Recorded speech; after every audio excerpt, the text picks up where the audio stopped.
Okay. So, nakakuha na po tayo ng isang prick, no?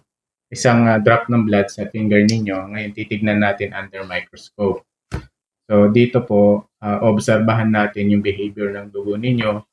Pangalawa, yung shape. Saka makikita din natin dyan yung lapot at labnaw. No?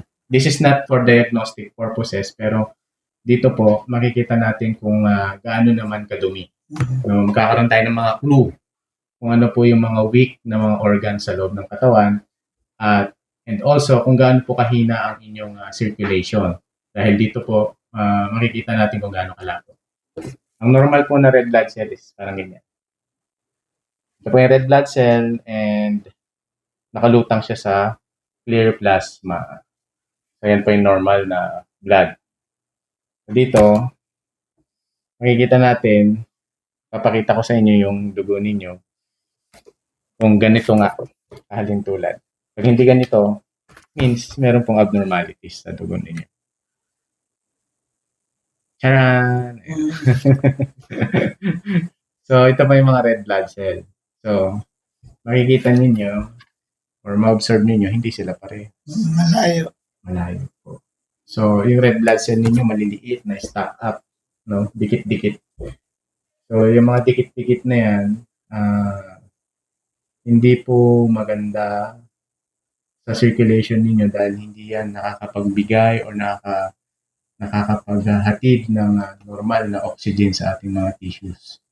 No? So, supposed to be, ganito dapat siya, nagdi-deliver siya ng oxygen. Pero kung ganyan na dikit-dikit, hindi makahinga yung mga cells, particularly yung mga red blood cells.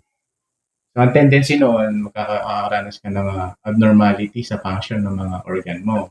Sa mga tissue ng organ, hindi nagpa-function dahil hindi niya nabibigyan ng proper nutrients dahil ganyan ng mga cells. Okay? So, nutrient or oxygen deficiency ang magiging kahihinatnan pag hindi po nagkaroon ng correction. No?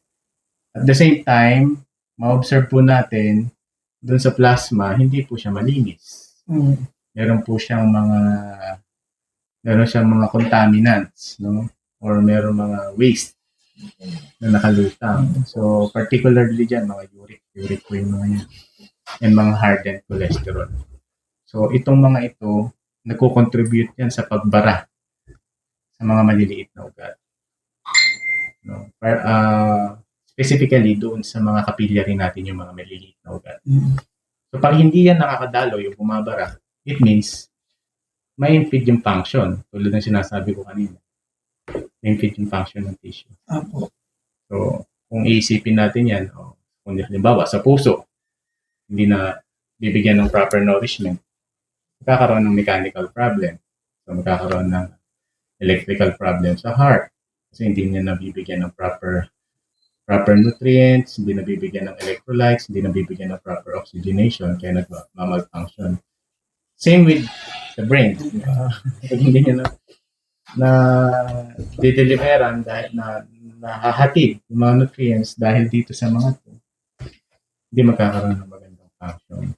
So, ito, makikita po natin na yun ang nagko-contribute sa health problem. Yeah. So, tingnan pa natin. Libot pa tayo.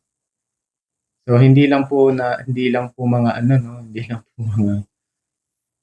uric, meron din po mga microbes, mga gumagalaw. So, kaya pala live blood. Opo, live blood. So, pag yung presence nila, yung mga bacteria, mga microbes, parasite, pag meron po yan, it means na meron pong something na nabubulok. Hindi po ba kapag linagay mo yung kanin sa lamesa for how many days, ano mangyayari? Mabulok. Mabubulok. So, after mabulok, ano po mangyayari? May ma-observe kayong mga mga uod na doon. Ganyan din po yan. Maaaring sa loob po ng bituka, marami na pong mga microbes sa loob ng bituka na maaaring naglilik or sumasama sa dugo natin. Yun nga lang, nagpa-function pa yung immune system mo.